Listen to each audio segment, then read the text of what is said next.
Dear people watching and listening, Assalamu alaikum. Kindly like and share this video with your friends and family, and don't forget to subscribe to my YouTube channel. The book continues with part 2, the campaign of the apostasy, which were a series of military campaigns launched by the Caliph Abu Bakr against rebel Arabian tribes during 632 and 633. Just after the death of Prophet Muhammad sallallahu alaihi wasallam. The rebels' position was that they used to be hypocrites during the life of Muhammad, and after the Prophet's departure from this eternal world, their inner hatred came out of their hearts. Start of Chapter 15. The End of Malik ibn Nawaira. We were like the drinking mates of Jadima for a time, till it was said we would never separate. We spent the best days of our lives, but before us death had destroyed the nations of Kisra and Tuba. When we parted it was as though Malik and I, despite long association, were never together for even a night. Mutamin bin Nawaira, mourning the death of his brother Malik. When, after finishing with Salma and her followers, Khalid gave orders for the march to Mutah against Malik bin Nawaira. He had no suspicion that some of his own men would oppose his plan. Preparations for the move were carried out as ordered, but when the time to march came, a large group of his soldiers refused to move. These were the Ansars. Their elders came to Khalid and said that they would not march to Mutah. What you plan now, they asserted, was not included in the instructions of the Caliph. His instructions were to fight at Buzakha and free this region of apostasy. Thereafter we were to await his instructions. Khalid was surprised at this statement. He had no intention of letting this group, even if it was a highly honored group of companions, deter him from conducting operations as he saw fit. That may be the Caliph's instructions to you, he replied, but his instructions to me were to operate against the infidels. In any case, I am the commander of this force. I am better informed of the situation than you are. If I see an opportunity for which I have received no instructions, I shall certainly not let it slip by. Should we be faced with a challenge for which there were no instructions from the Caliph, would we not accept it? Malik bin Nawaira is there, and I shall go to fight him. Let the emigrants and those who are willing follow me. The others I shall not compel. Khalid marched off without the Ansars. Hardly an hour had passed when the Ansars realized the seriousness of their error in refusing to march with the rest of the troops. If they meet with success, we shall be left out of it, said one. Others added, and if they come to grief, nobody will ever talk to us again. Their minds were soon made up. They sent a fast rider after Khalid to say, "Wait, we are coming." Khalid waited until they had joined him and then resumed the march to Mutah. During the first week of November 632, mid-Shaban 11 Hijri, Khalid arrived at Mutah, all set for battle. But Mutah had no opposition to offer. There was not a single warrior in sight. When Sajah the impostress left Arabia for Iraq, Malik bin Nawaira began to have second thoughts about the part that he had played in the conspiracy against Islam. He received reports of how the swordofallah had destroyed the army of Tulayha, and also heard of the swift and severe punishment Khalid had meted out to the murderers of Muslims. Malik was afraid. With the departure of Sajah, he had lost a strong ally, and he felt abandoned, betrayed. He began to realize the seriousness of his action in making a pact with the impostress. His guilt of apostasy was clear and could not be disputed. Then came reports that Khalid had defeated Salma and was now marching in the direction of Mutah. Malik was a brave man, but he did not feel up to fighting Khalid. Feeling helpless and forsaken, Malik decided to save what he could from wreckage. He would atone for his crimes by repentance and submission, which was also a political necessity, for there was nothing else that he could do. Malik gathered the clan of Bani Yarbu and addressed them as follows. O Bani Yarbu, we disobeyed our rulers when they called upon us to remain steadfast in faith, and we prevented others from obeying them. We have come to no good. I have studied the situation. I see the situation turning in their favor, while we have no control over it. Beware of fighting them. Disperse to your homes and make peace with them.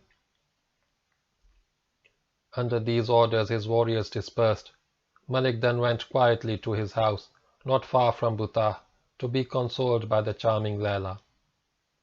In one more gesture to show his change of heart, Malik collected all the tax that was due to Medina and sent it to Khalid, who was on the march to Mutah when the envoys bringing the tax met him. Khalid took the tax, but did not accept it as sufficient atonement, for the tax was in any case due as an obligation. What made you enter into a pact with Sajah? Khalid asked the envoys. Nothing more, they replied, than a desire for tribal revenge against our feudal enemies. Khalid did not question the envoys further, but retained his suspicions. This could be a trick to lull him into a false sense of security and draw him unsuspecting into an ambush. Ever since the ambush at Hunayn, Khalid had never relaxed his vigilance. He continued the advance as a military operation against an armed opponent. Khalid found Mutah undefended and unmanned. There was no army to fight, not even an occasional group of soldiers. He occupied Mutah and sent out mounted detachments to scour the countryside and deal with the apostate clans of the tribe of Bani Tamim. To the commanders of these detachments, he repeated the instructions of the Caliph. On approaching any clan, they would call the adhan. If the clan responded with the adhan, it would be left alone. If it did not, it would be attacked. The following day, a detachment commanded by Dirar bin al-Azwar got to the house of Malik bin Nawaira, where Dirar seized Malik and Layla and a few men of the Bani Yarbu. The other detachments had no trouble, for all the clans submitted without opposition. Malik and Layla were ushered into the presence of Khalid. Malik appeared as a rebel and apostate chief on trial for crimes against the state and Islam. He looked defiant, true to the nature of a proud noble-born chieftain who faced the trials of life with dignity. He could not be humble. Khalid began to talk. He spoke of the crimes that Malik had committed and the damage that he had done to the cause of Islam. Then Khalid asked him some questions. In his reply, Malik referred to the Holy Prophet as your master. Khalid was angered by the unrepentant and supercilious attitude of the accused. He said, "Do you not regard him as your master?" Khalid felt convinced that Malik was guilty, that he remained an unbeliever. He gave the order for his execution. Dirar took Malik away and personally carried out the sentence, and it was the end of Malik bin Nawaira. Layla became a young widow, but not for long. That same night, Khalid married her. She had hardly made up her mind to mourn her departed husband when she became a bride again, this time of the swordofallah. When Khalid announced his intention of marrying Layla, some Muslims did not take kindly to the announcement. Some even began to suggest that perhaps Malik was not really an unbeliever, but had returned to the faith, that perhaps Khalid had ordered his execution in order to be able to have Layla for himself. One man in particular, Abu Qatada, a companion of high standing, remonstrated with Khalid, but Khalid put him in his place with a few well-chosen words. Feeling slighted and angry at what he regarded as Khalid's high-handedness, Abu Qatada next day mounted his horse and set off at a gallop for Medina. On arrival at the capital, he went straight to Abu Bakr and told him that Malik bin Nawaira was a Muslim and that Khalid had killed him in order to be able to marry the beautiful Layla. This Abu Qatada was the same man who, shortly after the conquest of Mecca, had ridden to the Holy Prophet and complained that Khalid had ruthlessly killed the Bani Jazima despite their surrender.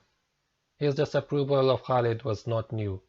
Abu Bakr, however, was not pleased to see Abu Qatada, especially as he had left the army without his commander's permission. "Return at once to your post," ordered the Caliph, and Abu Qatada rode back to Mutah. But even before he had gone, his words were all over Medina. They were heard by Umar, who leapt to his feet and rushed to Abu Bakr. "You have appointed a man to command," he said, "who kills Muslims and burns men alive." Abu Bakr was not impressed.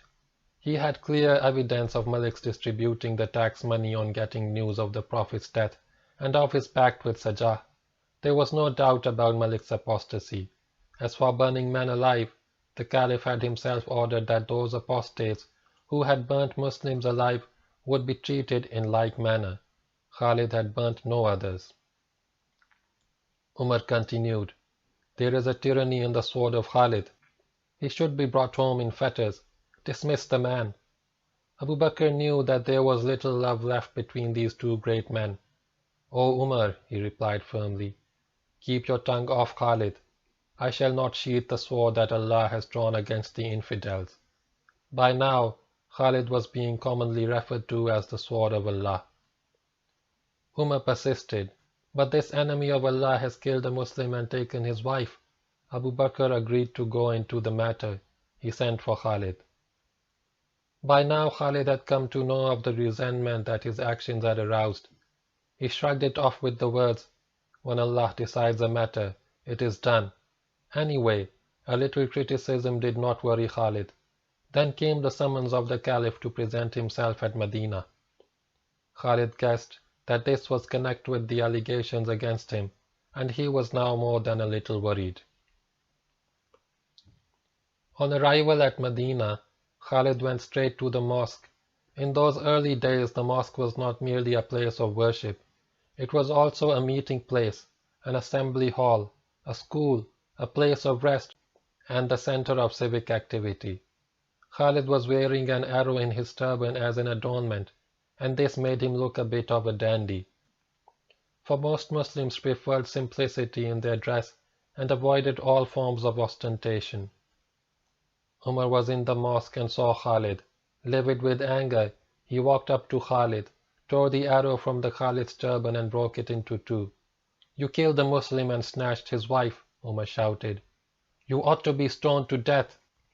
Khalid knew that Umar had much influence with Abu Bakr, and fearing that the Caliph might have similar opinions, he turned away in silence. He next went to see Abu Bakr, who demanded an explanation. Khalid told him the whole story. After due consideration, the Caliph decided that Khalid was not guilty. He did, however, upbraid his general for marrying Layla and thus leaving himself open to criticism. And since there was some possibility of a mistake, as certain people believed that Malik was a Muslim, Abu Bakr ordered the payment of blood money to the heirs of Malik. Khalid came out of the house of the Caliph. His step was light and his manner carefree as he walked to the mosque where Umar sat conversing with some friends. This time Khalid was surer of his position and could afford to repay the compliment. He called to Umar, "Come to me, O left-handed one." Umar guessed that the Caliph had acquitted Khalid. He stood up and without a word marched off to his house. This matter of Malik and Layla had been the subject of much dispute in Muslim history. Some quoting sources like Abu Qatada have said that the household of Malik had called the adhan and that Malik had returned to the faith before he was taken captive. Others have said that Khalid never ordered the killing of Malik, that the weather was chilly and Khalid had said, "Warm your prisoners," that in certain dialects the same word is used to denote warming and killing.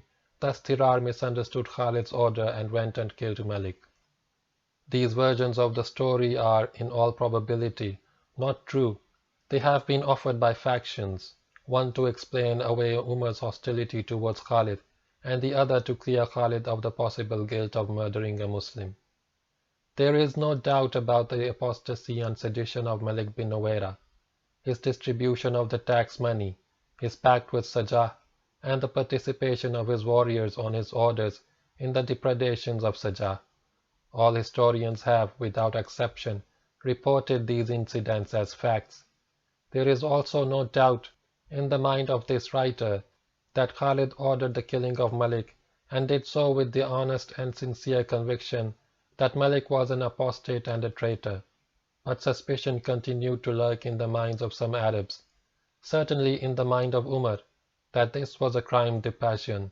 Umar was further encouraged in this belief by the brother of Malik, who came to see him and told him what a wonderful man Malik was, and how tragic it was that he had fallen a victim to Khalid's lust. The long and short of the whole affair was that Malik was killed, and the beautiful Layla with the gorgeous eyes and the lovely legs became the wife of Khalid bin Al-Waleed. He would one day pay a very high price for the pleasure. End of chapter 15.